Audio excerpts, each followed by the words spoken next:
পরীক্ষার নির্ধারিত সময় শেষ, তখনও একটি দাখিল পরীক্ষা কেন্দ্রের এক রুমের দরজা জানলা বন্ধ। বের হননি শিক্ষার্থীরা। এমন দৃশ্য দেখে ওই রুমে ঢুকে পড়েন সাংবাদিকরা। এ সময় তারা দেখতে পান শিক্ষার্থীরা তখনও পরীক্ষা দিচ্ছেন। এছাড়াও ওই রুমে এক শিক্ষার্থীর কাছ থেকে একটি মোবাইল পাওয়া যায়।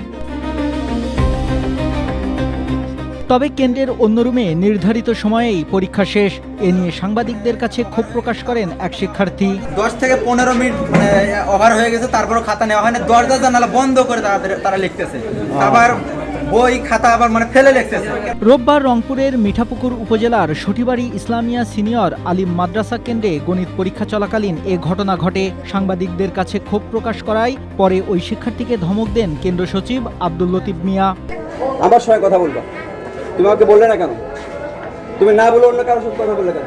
এ ব্যাপারে আব্দুল লতিফ মিয়া জানান, ঝড় বৃষ্টি ও বজ্রপাতের কারণে একটি কক্ষে খাতা সংগ্রহে কিছুটা দেরি হয়েছে, কোনো অনিয়ম হয়নি। পড়তে গিয়ে শেষের রোগটায় পড়তে একটু দেরি করে ফেলতে বলতে এই বজ্রপাতের কারণেই আপনার বিভিন্ন ছোটাছুটি, বৃষ্টি প্লাস বারান্দা দিয়ে হাঁটাহাঁটি অসুবিধা, এটাতে আমার 2-4 মিনিট ওখানে দেরি হয়ে গেছে।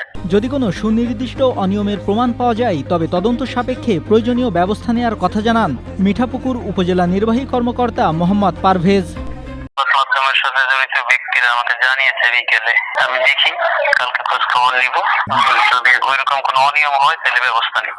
নির্ধারিত সময় শেষেও শিক্ষার্থীদের পরীক্ষা দেওয়ার ঘটনাটি নিয়ে এলাকায় আলোচনা সমালোচনার ঝড় বইছে। Desk report, Asia post.